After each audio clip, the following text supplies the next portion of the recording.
오늘 사람이 양보다 얼마나 더 귀하냐라는 제목으로 하나님 말씀 은혜 나누기를 원하는데요. 카스트로라는 말이 있습니다. 카스트로. 빵 카스테라가 아니고 카스트로는 카스트라토 죄송합니다. 카스트라토라는 말이 있는데 이 카스트라토는 남성 거세 가수, 그러니까 여자 목소리를 내는 남성 가수를 이야기합니다. 고린도전서 14장 34절 한번 띄워주시겠습니까? 고린도전서 14장 34절. 여자는 교회에서 잠잠하라. 그들에게 말하는 것을 허락함이 없나니 율법에 이른 것 같이 오직 복종할 것이요. 이 말씀 보면 여자는 어떻게 하라고요? 교회에서 잠잠하라고. 좀 전에 찬송 이렇게 부르셨잖아요. 중세에는 여자들은 교회에서 찬송하는 걸 금지했습니다. 그래서 로마 카톨릭에서는 교회에서 여자들이 잠잠해야 되고 심지어는 밖에서도 하면 안 되고, 그래서 이렇게 딱 이 말씀을 그대로 적용해가지고 교회에서는 잠잠해야 돼. 그래서 이제 비오 4세라는 그 당시의 교황이 뭘 했냐면 그 아이들 특히 소년들이 되게 미성이잖아요. 그러니까 목소리가 너무 고운 거예요.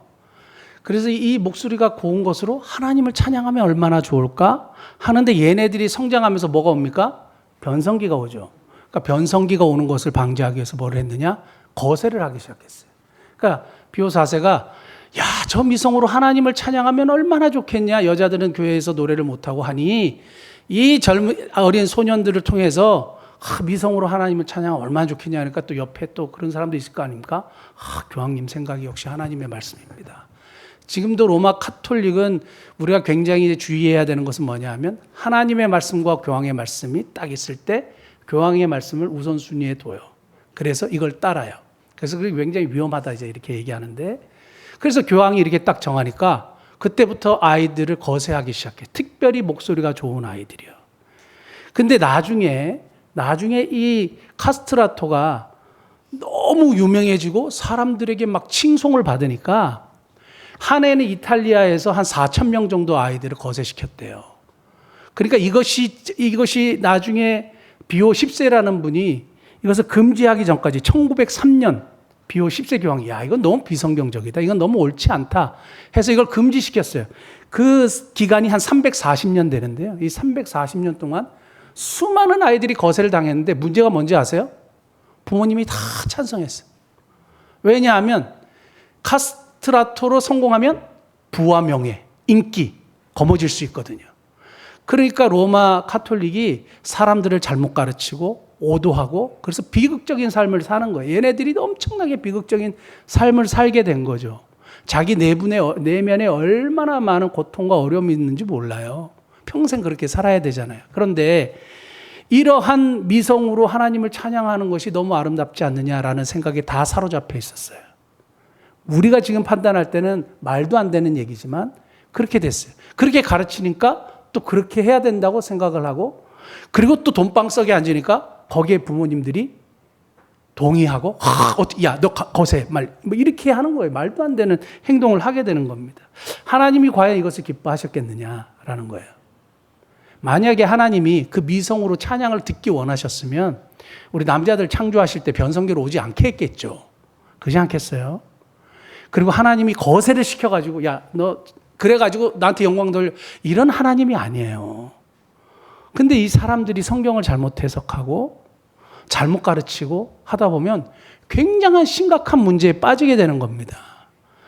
그러니까 성경을 잘못 해석하고 잘못 자기들이 가르침을 받고 그리고 다른 사람이 그걸 가르칠 때 위험한 일이 일어나게 되는데요. 성경에도 그런 일들이 너무 많고 오늘도 그런 맥락에서 오늘 본문 말씀을 이해하면 정말 좋은데요. 이스라엘 백성들은 안식일을 굉장히 철저하게 지켰습니다. 지금 금요일 밤부터 토요일 밤을 안식일이에요. 그래서 지금 그 안식일 교회는 지금도 금요일 밤부터 토요일 밤까지 안식일로 지켜요. 그래서 여기를 거룩하게 지키려고 애를 써요. 십계명의 안식일을 거룩하게 지키라 했잖아요. 그런데 이 율법학자들이 뭘 했냐면 613가지의 조항을 만들었어요. 율법이요. 그래서 적극적으로 해야 되는 것 248가지, 그리고 소극적으로 하지 말아야 할 것, 이거 하지 마 하는 것이 365가지. 248가지, 365가지 더해서 613가지의 율법 조항을 정했어요. 그래서 요 안에 틀에 딱 가둬놓고 이걸 안 지키면 율법을 어긴 자. 그래서 정죄하고 너 그러면 안 돼. 너 혼나야 돼. 뭐 출교 막 이렇게 한단 말이에요. 당시에 유대교에서 출교당하면 끝이에요. 생활이 안 돼요. 그러니까 모든 사람들에게 박해를 받죠. 어려움을 당하게 되죠. 경제생활까지도 힘들어지게 되죠. 고용을 안 해주니까 힘들게 되는 겁니다. 그러니까 이런 613가지의 조항을 만들어 놓고 사람들을 가르치기 시작했어요. 근데 서민들이나 일반 사람들이 이거를 지키기가 너무 쉽지 않아요. 근데 이 율법을 지켜야 구원을 받는다고 또 생각했어요. 그 중에 이제 안식일 규정이 있는데, 안식일에는 생명에 위급한 일을 제외하고 이런 의료 행위를 하면 안 돼요. 왜요? 일이니까. 일을 하면 안 되거든요. 생명에 위급한 일이 아니면 사람을 살리는 것도 안 돼요. 의사가 치료를 해도 안 돼요. 막 다쳤고 막 피가 철철 흐르는데 목숨이 경각에 달하지 않는 이상 하면 범죄를 하는 거예요. 율법을 범하는 거예요. 그러니까 오늘 손 마른 사람이 왔어요. 그 외경에 보면 이 사람이 석공 출신이었는데 하여튼 팔을 다쳐서 손을 못 쓰게 됐다. 그러니까 앞으로 일을 하지 못하게 돼서 경제 능력을, 가족을 부양할 수 있는 이제 능력을 상실한 사람으로 돼 있어요. 어떤 학자들은 중풍, 뇌질환, 그 뇌출혈이나 이런 것으로 인해서 중풍이 와서 손이 말랐다고 이렇게 얘기하는 사람이 있는데, 어쨌든 간에 이 사람은 손이 말라서 더 이상 이것으로 밥을 먹고 살기가 어려운, 굉장히 어려운 사람이에요. 근데 어려운 사람을 딱 갖다 놓고 예수님한테 딱 질문을 하는 거죠. 안식일에 이 사람을 고치는 것이 옳습니까? 하면 옳다 그러면 어떻게 돼요? 안 된다 이러면 어떻게 될 것 같으세요? 안식일에 병을 고치는 것이 옳다 그러면 유대인들이 지금 안식일을 지켜 왔잖아요. 그러니까 유대인들이 이때까지 지켜오는 것을 정면적으로 반대하는 거예요. 그럼 너 이단이야. 그러면 완전히 찍히는 거죠. 안 그래도 죽이려고 지금 딱 그 올무에 걸라고 지금 그 손바른 사람 갖다 놨잖아요. 이렇게 된단 말이에요. 그러니까 안 된다. 안식일에 이 사람을 고치는 것이 안 된다. 그럼 이때까지 예수님이 해하셨던 사역, 안식일에 많은 병자들을 고치고 많은 사람들을 살려내고 했는데 본인이 또 해왔던 것을 거부하는 행위가 되니까 이러지도 못하고 저러지도 못하는 질문을 딱 해놓은 거예요. 그러니까 이제 예수님이 뭐라고 멋지게 답을 하셨냐면 12절 한번 볼까요? 11절부터 예수께서 이르시되 너희 중에 어떤 사람이 양 한 마리가 있어 안식일에 구덩이에 빠졌으면 끌어내지 않겠냐. 안식일에 어떻게 동물은 끌어낼 수가 있대요. 목숨이 경각에 달하지 않아도 동물이 어려움에 빠지면 동물은 구할 수 있는데 사람이 지금 이러한 상황인데 당연히 고쳐주는 게 맞지 않느냐 이런 얘기를 하시는 거죠. 그러면서 12절 사람이 양보다 얼마나 더 귀하냐. 그러므로 안식일에 선을 행하는 것이 오늘이라. 저는 오늘 이 말씀을 통해서 여러분들에게 세 가지를 말씀을 나누려고 하는데 첫 번째는요. 옳고 그름이 아니라 무엇이 더 귀하냐를 알아야 된다는 거예요. 옳고 그름, 이걸 지키냐 안 지키느냐가 아니라 무엇이 더 귀하냐를 알아야 된다는 거예요. 무엇이 더 귀해요? 사람이 더 귀한 거예요. 사람이 더 귀한 거예요. 예수님의 초점과 예수님의 관점은 언제나 사람이에요. 자, 그런데 제가 미국 테네시주에서 유학을 하고 이제 달라스로 이렇게 넘어가는 과정에서 약간 이제 텀이 있었어요.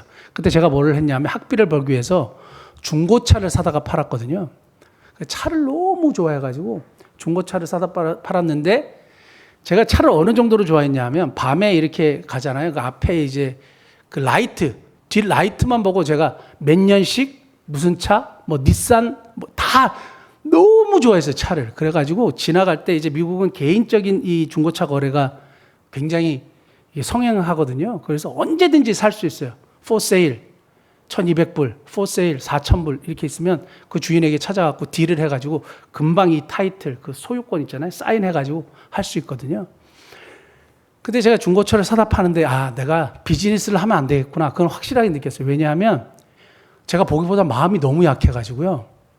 900불에 사면 비싸게 못 팔겠는 거예요. 그래서 만약에 300불로 이렇게 고쳤잖아요. 1200불이잖아요. 그럼 이때까지 수고하고 한 게 되게 많잖아요. 근데 유학생들이 전도사님 제가 차가 필요한데요. 이러면 그냥 줘요. 그냥 1200불에, 뭐 1250불에 막 이렇게 주니까 남는 게 없어요. 유학생들한테 팔면. 그런데 이제 흑인들이나 이제 백인들한테 팔 때는 뭐 2000불씩, 아니 2000불이 아니라 한 200불씩 더, 300불씩 더 받고. 그래서 이렇게 팔았죠. 팔았는데 저 오하이오에 너무 좋은 차가 한 대 나온 거예요. 캐딜락 CTS라고. 500불에 판다는 거예요. 말도 안 되는 거죠. 트랜스미션이 나갔대요. 그래서 제가 제 친구에게 야, 차 사러 가자. 그 어딘데? 오하이오야. 그런데 그 차를 싣고 오려면 카 달리가 필요해. 카 달리는 트럭 뒤에다 이렇게 쭉 그 차를 얹는 거거든요. 그래서 카 달리도 네가 좀 해줘. 그래서 이제 제일 친한 미국 친구한테 좌씨거든요.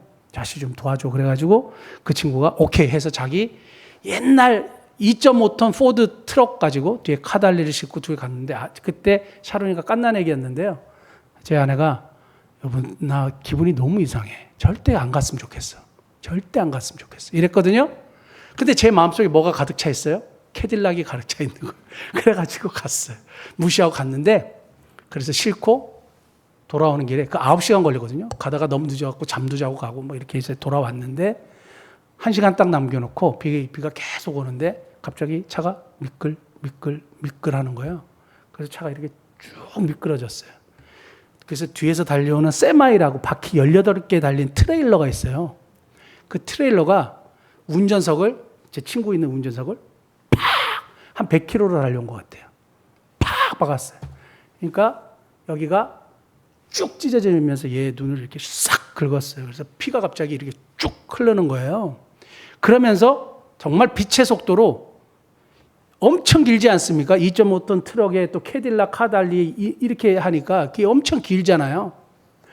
빛의 속도로 도는데 죽었구나. 아내 말이 떠오르고 샤론이 생각나고 막 온갖 생각이 막 주마등처럼 스치는데 빛의 속도로 돌더니 마침 그 고속도로가 가운데 숲이 있고 저쪽 차선은 저쪽에서 이렇게 가고 숲이 있는 거예요. 그 작은 나무들은 우리가 그냥 다 쓸고 지나가고요.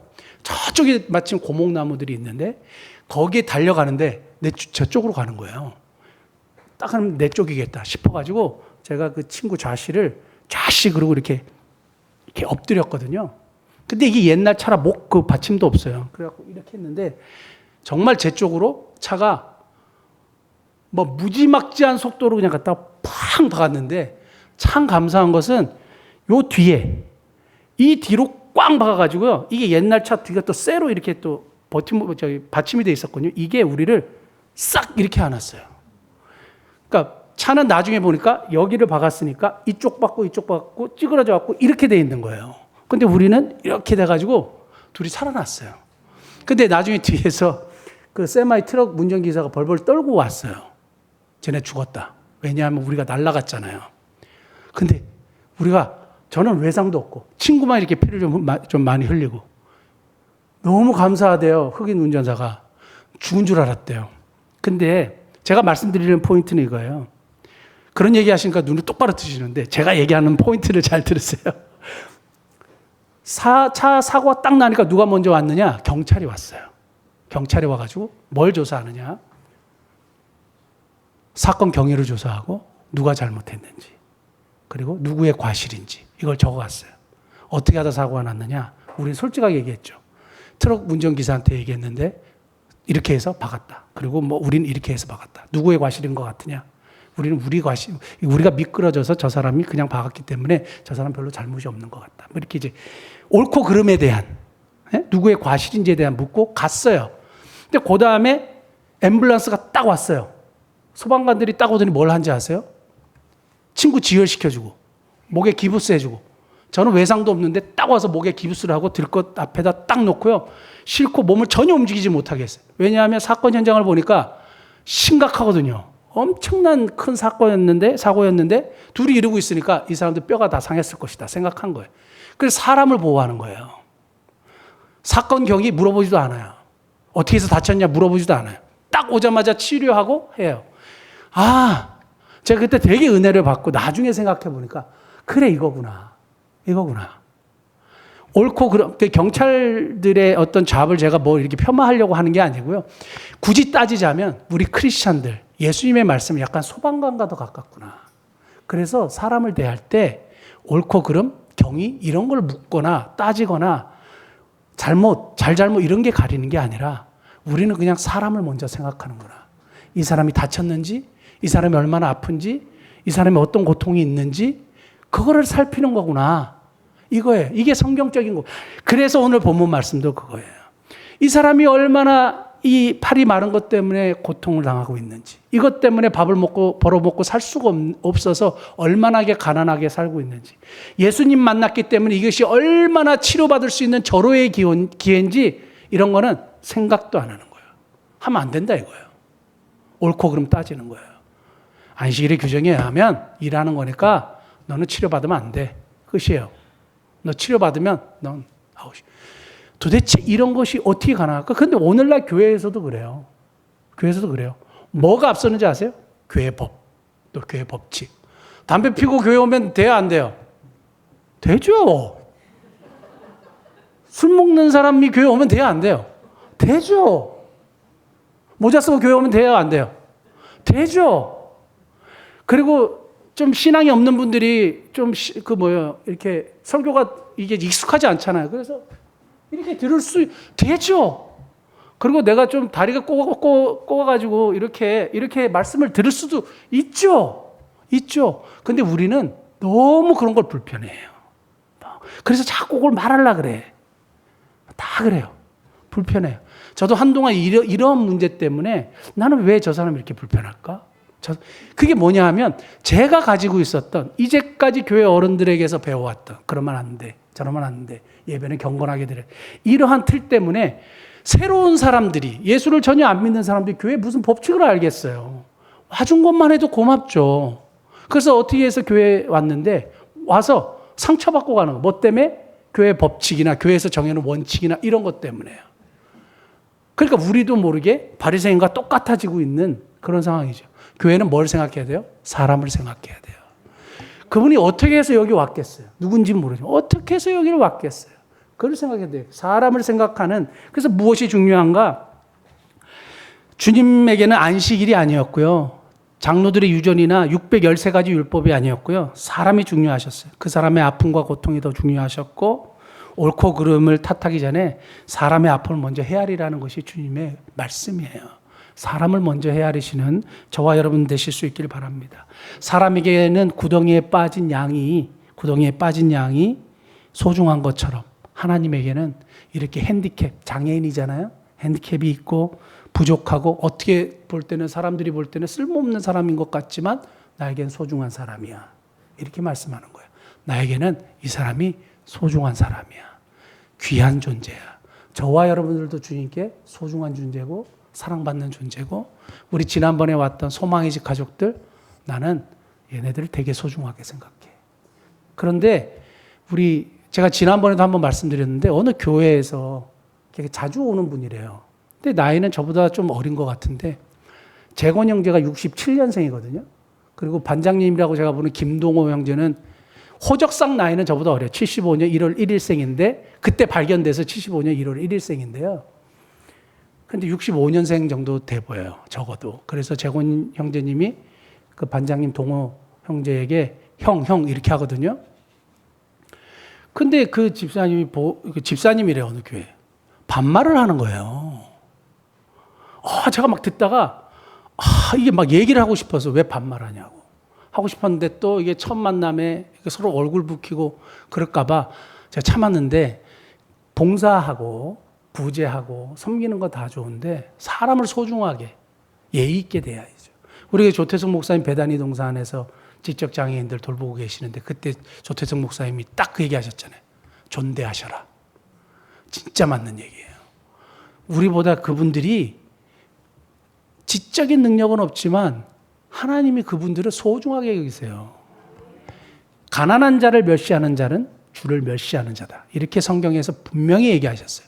가난한 자를 멸시하는 자는 대표적인 예로 들었고 그 사람들을 멸시하는 거는 나를 멸시하는 거야.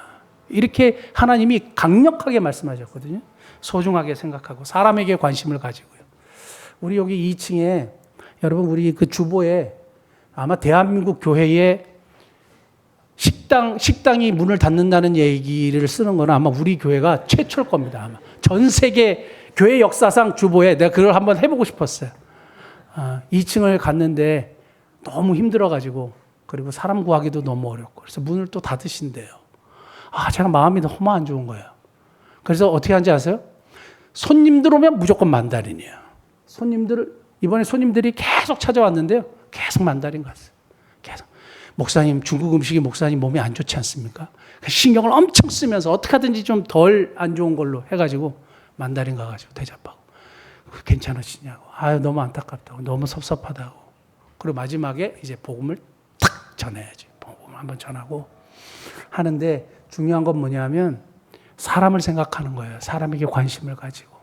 아시겠습니까? 꼭 우리 무엇이 더 귀하냐라는 것을 확실하게 여러분 마음속에 생기는데 그것이 사람이라는 것 기억하시기 바랍니다. 두 번째는 13절 한번 볼까요? 13절. 이에 그 사람에게 이르시되 손을 내밀라 하시니 그가 내밀매 다른 손과 같이 회복되어 성하더라. 하나님의 기적을 보는 열쇠는 순종이라는 겁니다. 하나님의 기적을 보는 열쇠는 순종입니다. 하나님의 기적은 뭘로 본다고요? 순종인데요. 제가 여러 번 이 말씀을 제가 인용하면서 한번 말씀을 드린 적이 있어요. 자, 여기서 손을 내밀라 그랬잖아요. 손을 내미는데 이 말라 비틀어진 손이 나갈 수 있어요, 없어요? 중풍이면 이게 이렇게 낼 수 있어요, 없어요? 안 되죠. 손이 말랐다 그랬잖아요. 그럼 이걸 낼 수 있어요, 없어요? 그러면 주님이 손을 내밀라 하셨을 때 이 손을 내기는 편하겠죠. 그러면 이 손을 내밀었을까요? 이 손을 내밀었을까요? 손을 내밀라 했을 때. 만약에 성한 손을 내밀었으면 예수님이 아니 그 손 말고 이 손 이러셨을 것 같아요. 손을 내밀라 하셨을 때 안 움직이는 손을 내밀라 하신 거예요. 손을 내밀라 하면 이 사람이 이걸 내민 거죠. 내밀매 어떻게 됐어요? 다른 손과 같이 성화해졌어요. 주님의 말씀에 그분을 신뢰하고 믿고 내밀 때 하나님의 기적이 일어나는 거예요. 저 이거 손 마른 이후로 내밀어 본 적이 없는데요. 이거는 할 수가 없는 일인데요. 주님 이거는 말이 안 되는 얘기인데요. 말이 안 되죠. 이걸 어떻게 내밀어요? 말이 안 돼요. 저는 이걸 내밀어 본 적이 없어요. 이거는 불가능한 일이에요 라고 하는 것이 우리들의 일반적인 모습이에요. 그런데 성경은 이렇게 얘기합니다. 내밀매 다른 손과 같이 회복되어 성하더라. 언제든지 하나님의 기적은 그분을 신뢰하고 순종하는 데서 기적이 일어나는 겁니다. 우리가 이제까지 이 작은 공동체를 이렇게 이끌어오면서 코로나를 지나면서 이걸 너무너무 많이 봤어요. 이걸 너무너무 많이 봤어요. 상가교회들을 이렇게 보면 진짜 이렇게 사실 그러면 안 되지만 문을 닫은 교회들이 너무너무 많은 거예요. 너무너무 많은 건데 우리는 항상 뭘 생각했느냐 하면 하나님이 뭐라고 말씀하시느냐. 하나님이 뭘 원하시느냐. 무엇이 하나님께 영광이 되겠느냐. 하나님이 무엇을 어떻게 결정하는 것을 기뻐하시겠느냐. 그래서 우리는 우리보다 더 어려운 눈앞에 보이는 시급한 사람들 먼저 도왔어요. 그리고 여전히 변함없이 복음을 전하는 일에 최선을 다했어요. 그리고 하나님이 기뻐하신다고 생각하면 우리는 재정이 없지만 그분들 먼저 섬겼어요. 근데 참 여러분들에게 참 감사한 것은 제가 이 말씀 준비하다고도 생각이 나는데 제가 조금 일반 사람들하고 생각이 다르잖아요. 그리고 좀 엉뚱한 면이 좀 있잖아요. 그러니까 처음에 적응하시기가 너무 어려우시지 않으셨을까? 교회 재정도 없는데 자꾸 헌금하자고 그리고 다른 데 보내자고 그러니까 이게 참 이해가 안 가는데 마음에 안 들 수 있지만 다 따라주셨어요. 그래서 이런 기적을 같이 보는 거다. 저는 그렇게 믿습니다. 하나님의 기적을 보는 열쇠는 순종하면서 나오는 겁니다.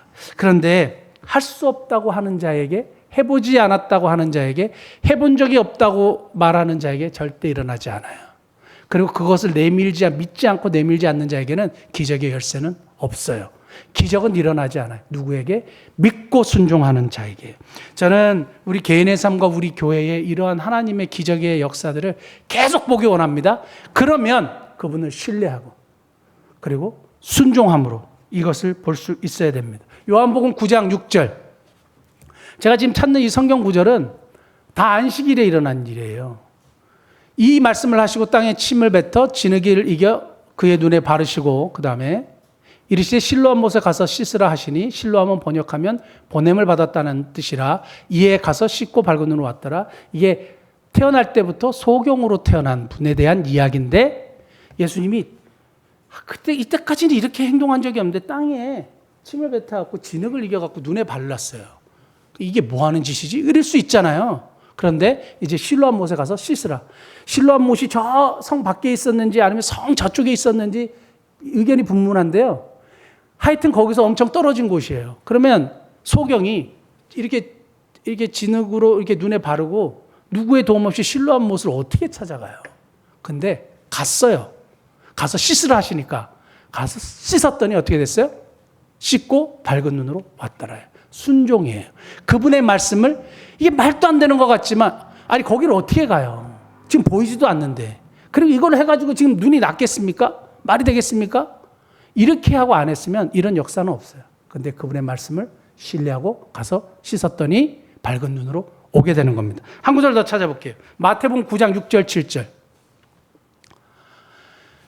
중풍병자 이야기예요. 그러나 인자가 세상에서 죄를 사하는 권능이 있는 줄을 너희로 알게 하려 하노라 하시고 중풍병자에게 말씀하시되 일어나 뭐라고요? 내 침상을 가지고 집으로 가라. 중풍병자가 움직이지 못하는 사람이에요. 그래서 내 친구가 이걸 들고 왔어요. 침상을. 근데 이 중풍병자에게 뭐라고 얘기하냐면 네 침상을 들고 가라 이렇게 얘기했어요. 어떻게 들고 가요 자기가? 다음 구절 한번 볼까요? 그가 일어나 집으로 돌아가거늘. 말씀을 믿고, 그분의 말씀을 믿고, 여러분 이렇게 한번 생각을 해보세요. 나에게 내가 몸을 움직일 수가 없어요. 그런데 네 침상을 들고 일어나 가라 했을 때 가만히 있는데 갑자기 힘이 확 나가지고 벌떡 일어나서 들고 갔을까요? 아니면 자기가 이 말씀을 믿고 하려고 했을 때 이 기적의 역사가 일어났을까요? 후자죠. 믿고 순종할 때 일어나는 거예요. 아까 내밀라 했을 때 이 손이 그냥 갑자기 휙 나갔을까요? 그 말씀을 믿고 순종하려고 했을 때 이게 갑자기 펴지는 거예요. 근데 가만히 있다고 힘을 주고 그냥 다 해결되니까 이렇게 내민 게 아니란 말이에요. 항상 그래요. 우리가 하나님의 말씀을 믿고 순종하려고 할 때 하나님께서 역사하시는 줄 믿습니다. 그 다음에 마지막 세 번째는요. 저는 이 말씀에 제가 요즘에 경험하고 있는 것에 대한 큰 해답을 얻었는데요. 늘 알고 있었는데 다시 한번 발견하게 됐는데 본문을 통해서 주님이 말씀하시는 게 뭐냐? 사명에 집중하는 삶을 살아야 된다는 거예요. 하나님이 맡기신 일에 집중하는 건데 제가 어디서 그 말씀을 여러분들과 나누고 싶냐면 14절, 15절 바리새인들이 나가서 어떻게 하여 예수를 죽일까 의논했어요. 그럼 15절 기가 막힌 말씀이 나오는데 예수께서 아셨대요. 자기를 어떻게 죽일까 의논하는 걸 아셨어요. 사람의 마음을 아시는 주님이 그걸 아시고 뭐 했어요? 니네 왜 그딴 생각해? 어디 그런 생각을 이게 아니고요.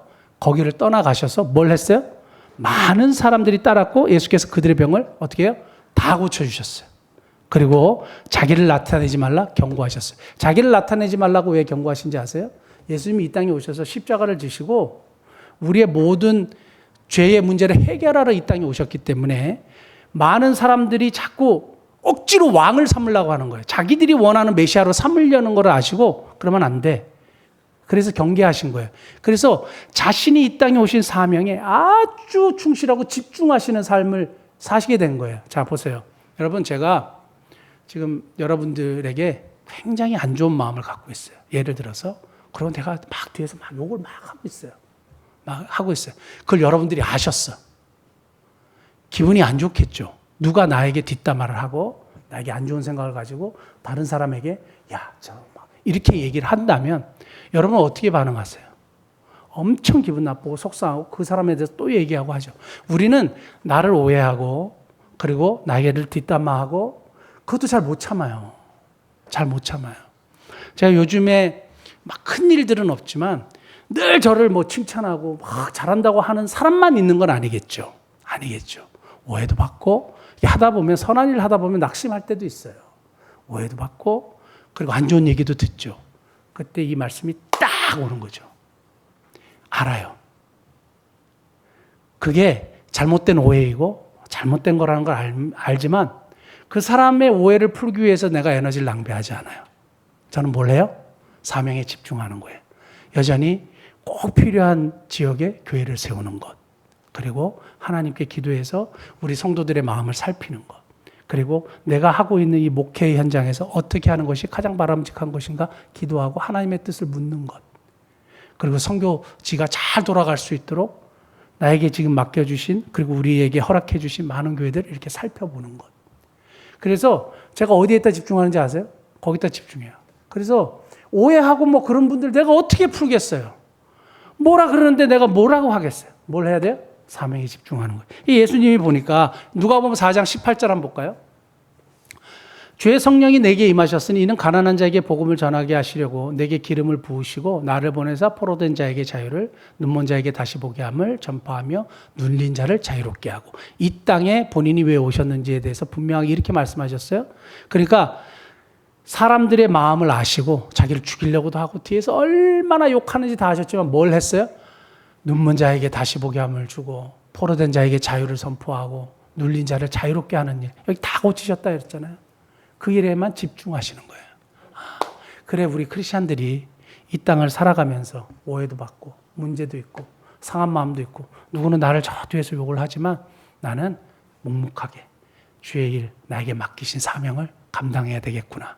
이게 우리에게 주신 메시지죠. 쓸데없이 감정 싸움 할 필요 없고 쓸데없이 사람들하고 이야기할 필요 없어요. 나는 그냥 묵묵하게 주의 일 감당하면 되는 줄 믿습니다. 사랑하는 성도 여러분, 어리석은 논쟁을 피하고 굳이 뭐 감정 싸움 할 필요 없고 내가 하나님이 기뻐하시는 일을 계속 감당하다 보면 잠언에 이런 말씀이 있어요. 하나님을 기쁘시게 하면 그 원수하고도 화목하게 하신대요. 하나님을 기쁘게 하다 보면 그냥 자연스럽게 풀리게 돼 있어요. 나는 내가 얼마나 선한 일을 하고 있는데 내가 얼마나 많은 병자들을 고쳤는데 내가 얼마나 많은 사람들 죽은 자를 살렸는데 예수님 충분히 그렇게 말씀하실 수 있는데 자기의 의를 드러내시지도 않고 자기가 행했던 수많은 선행들을 이야기하시지 않고 그냥 탁 돌아서서 하나님께서 맡기신 일들을 감당하시는 거죠. 우리들도 신앙생활 하면서 여러 가지 사건 사고들이 있지만 저와 여러분들이 쓸데없는 일에 에너지 낭비하지 말고 우리 주님께서 맡겨주신 일에 그리고 나에게 원하시는 일에 집중하여 하나님께 영광 돌리시는 저와 여러분 되시기를 축복합니다. 기도하시겠습니다.